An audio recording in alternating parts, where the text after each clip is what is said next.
نحمده ونصلي ونسلم على رسوله الكريم اما بعد فاعوذ بالله السميع العليم من الشیطان الرجیم بسم اللہ الرحمن الرحیم۔ محترم بھائی، آپ نے پوچھا ہے کہ اذان فجر کی اذان مقررہ وقت سے 10 منٹ پہلے یا کچھ دیر پہلے اگر غلط فہمی سے ہو جائے تو ایسے میں کیا کیا جا سکتا ہے؟ اذان کو دوبارہ دہرانا ہوگا یا پہلی پہ ہی جو ہے وہ سنتیں پڑھ لی جا سکتی ہیں؟ یہ پہلے بھی سوال ہوا ہے گروپ میں، لیکن ان حضرت کا میرے خیال جو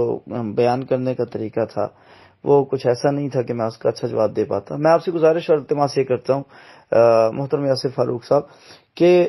اذان جو ہے یہ اصل میں نماز کے لیے بلاوا ہے۔ آپ بھی سمجھتے ہیں، میں بھی سمجھتا ہوں، سب سمجھتے ہیں۔ آج ہمارے پاس گھڑیاں ہیں، ہمارا معیار تھوڑا سخت ہو گیا کہ 20 منٹ کے بعد نماز ہے یا 15 منٹ کے بعد نماز ہے تو نماز 15 منٹ بعد کھڑی ہونی چاہیے، حالانکہ اللہ کے نبی صلی اللہ علیہ وسلم کے زمانے میں اذان کے بعد نماز کھڑے ہونے کا کوئی وقت جو ہے وہ مختص نہیں تھا۔ اسی طرح اذان کا آج ہمیں بہت زیادہ مسئلہ اس لیے درپیش آتا ہے کہ ہمارے جو مسجدوں میں جہاں پہ اسپیکر لگا ہے ساتھ میں کیلنڈر لگا ہے، جہاں پہ کیلنڈر لگا ہے ساتھ میں گھڑی لگی ہوئی ہے، یہ کیا اسے کہتے ہیں کہ جس میں سارا کچھ لکھا ہوتا ہے، تو لہٰذا وہ گھڑی سے دیکھ کے پتہ چل جاتا ہے کہ اب 10 منٹ پہلے ہو گیا، 10 منٹ بعد ہو گیا۔ میں یہ سمجھتا ہوں کہ اس میں بہت کم لوگ ہوتے ہیں جن کو یہ شعور ہوتا ہے کہ اذان آج وقت سے پہلے ہو گئی ہے یا وقت کے بعد ہو گئی ہے، تو لہٰذا اس مسئلے کی سمجھ یہ آئی ہے کہ اگر تو 5، 7، 10، 12، 15 منٹ کا فاصلہ ہے، فرق ہے، گیپ ہے، تو پھر تو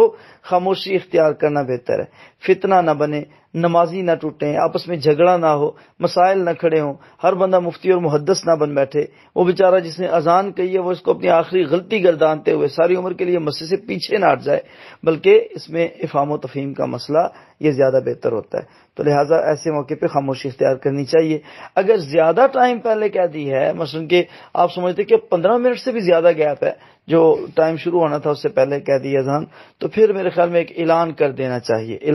چاہیے کہ بھئی آج اذان جو ہے وہ غلطی سے 20 منٹ پہلے ہو گئی ہے، تو لہٰذا اذان دوبارہ پڑھی جائے گی وقت مقررہ پہ۔ ہمارے ہاں تو بہت سہولیات ہے، ایک محلے میں 6 مسجدیں ہیں، آپ ایک مسجد کی اذان سنتے ہیں، آپ کو اندازہ ہو جاتا ہے کہ دوسری مسجد کی اذان شروع ہو گئی ہے، تو لہٰذا اس کی اتنے بجے ہونی تھی، اس کی اتنے بجے ہونی تھی۔ اور فجر کی اذانوں کا ٹائم تو میکسیمم جو ہے لمسم ہوتا ہے، برابر سا ہوتا ہے۔ ٹھیک ہو گیا؟ اللہ تعالیٰ آپ کو بہت برکت دے، بارک اللہ فیکم۔